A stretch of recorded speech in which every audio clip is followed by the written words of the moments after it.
How many times have you suffered because of the people you deal with? And how many times have these individuals damaged your emotional balance and mental well-being? In this video, thanks to a Zen story and Buddhist wisdom, we will see which people are toxic to your mind and how to recognize them. Furthermore, if you stay until the end, you will know how to behave with them, especially if they are people very close to you. So, make yourself comfortable and discover with us which people can poison your mind and hinder your happiness. You will learn to recognize them, understand their manipulative mechanisms, and above all, develop effective strategies to remove them from your life. But before continuing, if you haven't already done so, subscribe to the channel and activate notifications to be informed when we publish new content for your spiritual growth. Under the leaden sky of an autumn morning, Master Korin, a Buddhist monk with eyes as deep as pools of spring water, gathered his disciples in the temple. The crackling of the fire in the brazier was the only sound to break the unreal quiet that enveloped everyone. Today, my dear disciples, Master Korin began in a calm and reassuring voice. I will talk to you about a topic that often torments you throughout your life: toxic people. A murmur of curiosity passed through the group of young monks. They had heard of these people. Individuals capable of poisoning the soul with their negative words and actions, capable of taking away the serenity of anyone who came into contact with them. But they had never received specific teaching on how to recognize and deal with them. Toxic people, Master Korin continued, are like dark shadows that creep into the light of our being. If we do not firmly chase them away, they can obscure our serenity and our inner peace, just as clouds obscure the sun. To make his teaching clearer, the monk told his disciples a story.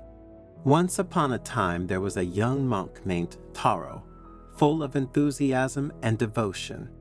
One day, he met another monk, Jyn, who exuded an aura of negativity and pessimism.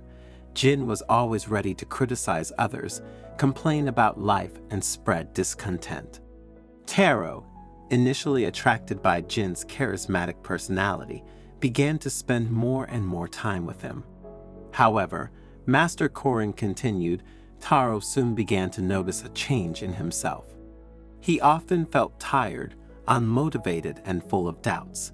His meditation practice suffered, and his inner joy seemed to wither like a flower under the freezing snow. One day, while meditating on top of the snowy mountain, Taro had an epiphany. He realized that Jyn was like a dark shadow that was dimming the light of his being. With great courage, he decided to distance himself from Jyn and rededicate himself and his spiritual practice. Within a short time, Master Korin continued, Taro regained his serenity and inner peace. The dark shadow had been driven away and the light of his being had shone again. The disciples listened to the story attentively, absorbing every word their mentor spoke. They now better understood the danger posed by toxic people and the need to remove them from their lives. But Master, one of the disciples asked, what can we do if these toxic people are members of our family or close friends? How can we avoid them completely? And how can we protect ourselves from them? Master Korin smiled sympathetically. I understand your concern, he said. In these cases, it is important to establish clear and firm boundaries. We must learn to say no to their negative requests and not allow them to influence our mood. Furthermore, continued the elderly monk, it is essential to surround ourselves with positive people who are able to support us. We must cultivate relationships with individuals who nourish our souls and inspire us to become better people. Remember, my dear disciples, Master Korin added in a firm voice, that your mind is a precious garden. Do not allow any shadow to dim the light. Carefully choose the flowers you want to bloom inside. The disciples nodded in understanding. Their hearts were filled with gratitude for Master Korin's teachings. But Korin didn't stop there. Wanting to give his disciples an even more precious tool, he began to describe the types of toxic people most commonly encountered throughout life. One type of toxic person you are sure to encounter in your lives, said the master, is one who complains easily and continuously.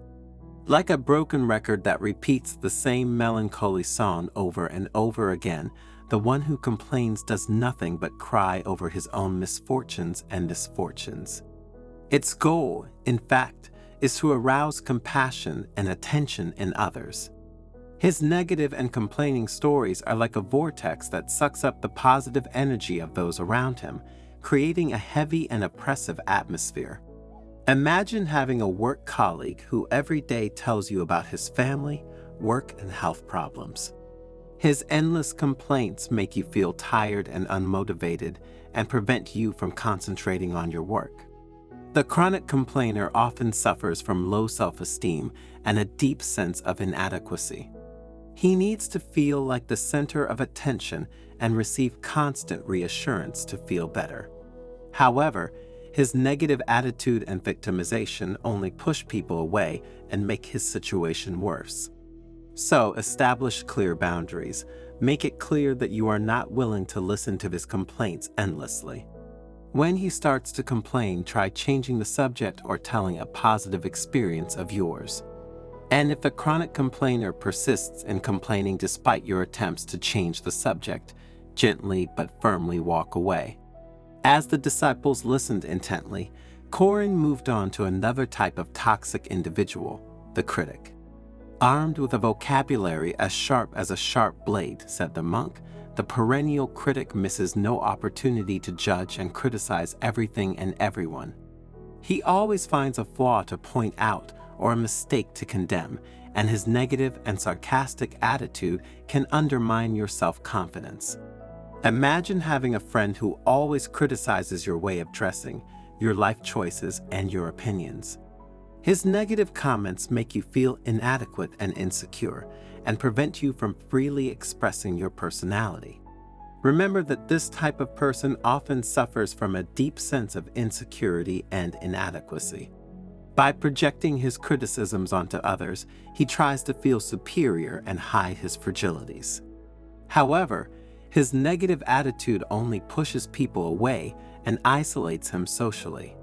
Master, how should we behave with these people? One of the disciples asked worriedly. When dealing with these people, Korin replied, you have to let him know that you are not interested in what he has to say. If the critic makes a negative comment to you, you can respond assertively, explaining how you feel about his comment and why you don't appreciate his attitude. Korin went on to talk about the devious manipulator who uses deception and lies to get what he wants. This type of toxic person exploits the weaknesses and emotions of others. His attitude, devious and Machiavellian, undermines trust and creates an atmosphere of suspicion and paranoia. Imagine having a family member who constantly manipulates you to get what they want. His goal is to make you feel guilty, blackmail you emotionally, and make you doubt your judgment. The subtle manipulator often has a narcissistic and self-centered personality. He needs to be in control and dominate others to feel confident. However, his manipulative attitude only drives people away and damages interpersonal relationships. Learn to recognize his tactics, such as making you feel guilty, and don't be fooled. Another type of person to distance is the one who dramatizes everything in an exaggerated way. Like an actor on the stage of life, Korin said, this type of person amplifies every event, every emotion, every problem, turning it into an epic tragedy. He loves to elicit drama and pathos, even when these emotions are not necessary. His exaggerated and sensationalist attitude creates an atmosphere of stress and anxiety for those around him. Imagine having a friend who talks about every little problem as if it were the end of the world. His exaggerated and dramatic reactions make you feel nervous and anxious and prevent you from dealing with problems calmly and rationally. The over-the-top dramatic often suffers from a deep sense of insecurity. He needs to feel important and the center of attention, and for this reason he tends to exaggerate his experiences and emotions. However, his exaggerated attitude creates problems for himself and others. In these cases, don't get involved in his drama and don't try to reassure or console him. Change the subject, talk about something positive, and if you can't stop him, walk away from him before he can convey his anxiety to you. The inveterate pessimist is the other type of personality that the elderly monk spoke about to his disciples. Wrapped in a cloak of perpetual negativity, the hardened pessimist sees only the dark side of every situation, Korin said. It does not believe in hope, change, or the possibility of a better future, spreading pessimism and disillusionment like a contagious virus. His negative and demoralizing attitude creates an atmosphere of discouragement and apathy in those around him. Imagine having a family member who constantly criticizes your every choice and project, convinced that you will fail miserably. His contagious pessimism, if you do nothing, could prevent you from pursuing your dreams, and this would damage you very deeply. If this person has lost hope in the future, it is not fair to make you lose it too. So try to help her by transmitting your positivity, but if you fail in this objective, walk away to preserve your life. While the disciples were grateful for the wisdom shared by their mentor, Korin continued, "What does what we talked about teach us? It teaches us that our life is a precious garden," one of the disciples replied, his voice full of awareness, "and like any garden, it needs care and attention to flourish." "Correct," Master Korin confirmed. "We must learn to discern the wild flowers that enrich our being from the toxic ones that poison it." "And how can we do that?" another disciple asked, with a hint of apprehension in his voice. Korin smiled kindly. "First, we must listen to our intuition. It is like an internal compass that guides us to the truth. Then," he continued, "we must learn to set healthy boundaries. We cannot allow anyone to trample on our inner garden." Finally, Master Korin concluded, "We must remember that compassion is the key to dealing with any situation. Even with toxic people, we can choose to act with kindness and understanding, but without allowing them to hurt us."